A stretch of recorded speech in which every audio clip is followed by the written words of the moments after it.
Hi everyone, my name is Chinwe Onwebu. I'm a research fellow at Warwick Medical School at the University of Warwick. I am making this presentation for the COVID Circle Conference, and I'm making the presentation on behalf of the REACH Collaboration Group.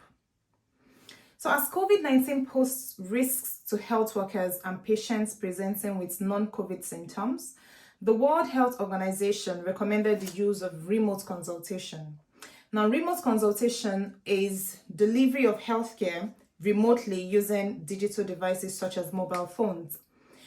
Adopting remote consultation remains a challenge in low and middle income countries with limited resources, guidance, and trained health personnel that can undertake remote consultation. So there was a gap in the knowledge as to whether remote consultation in low and middle income countries was safe, feasible, and trustworthy. So a subset of our team designed a step-wedge trial that involved providing remote consultation training to health workers in urban Nigeria and rural Tanzania. In the first stage of the training, our facilitators trained a cohort of health workers from the study sites, and we call these health workers Tier 1 trainees.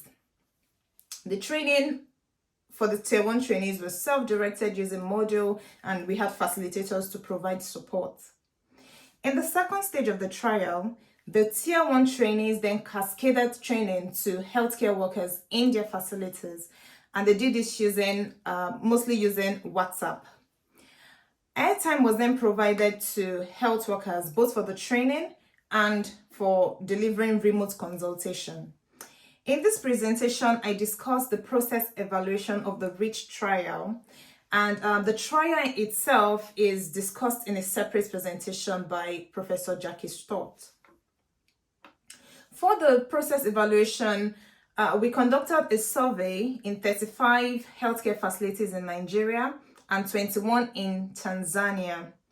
And the survey sought to describe the number of Tier 1 and Tier 2 trainees completing the REACH engaging the REACH trial, and to assess the acceptability, appropriateness, and feasibility of the REACH training.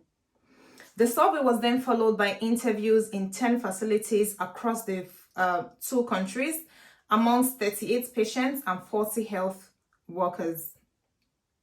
The aim of the interviews was to explore the facility's adaptation to remote consultation and the experiences of patients and health workers that engaged in the remote consultation.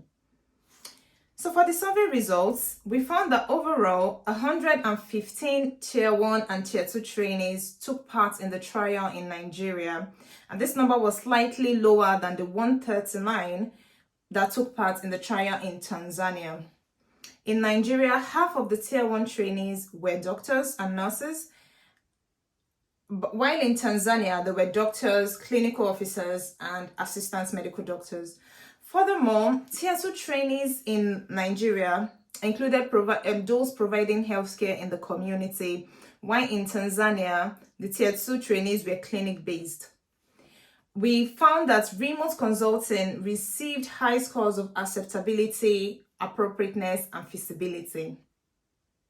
From the interviews, we found that facilities adopted various approaches to undertaking remote consultation delivery. So while they had the training, they looked into their context to see, so how do we actually do this within our context? And then, so for most facilities, they divided remote consultation tasks amongst health workers in order to improve efficiency. And they also developed multiple ways of communicating with the patient. So sometimes they initiated the consultation. At other times, it was the patients who called them for advice or guidance. For some healthcare workers who were dealing with patients who did not have mobile phones, they got to the patients through their relatives, their close relatives.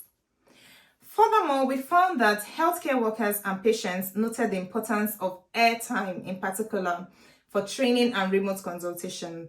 And some healthcare workers noted that smartphone ownership by patients and health workers supported sharing of visual information during remote consultation. Another theme that came out of the interviews was that remote consultation was mostly about mobile prescription. And this is that most health workers use remote consultation to prescribe medicines.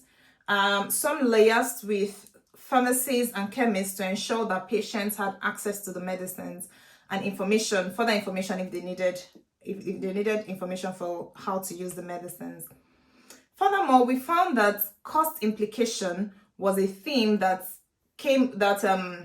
arose across the facilities in both Tanzania and Nigeria.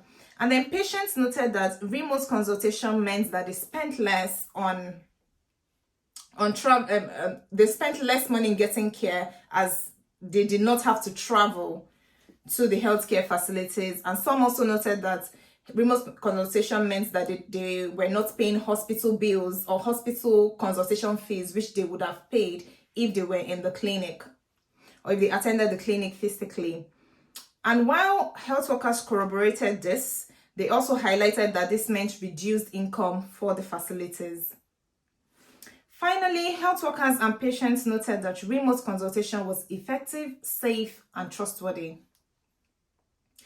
In conclusion, our evaluation shows that training health workers in remote consulting is feasible in low and middle income countries. Patients and health workers felt that remote consultation was safe, trustworthy, and efficient. And we recommend that availability of airtime to health workers and patients would help facilitate remote consultation. Thanks for listening.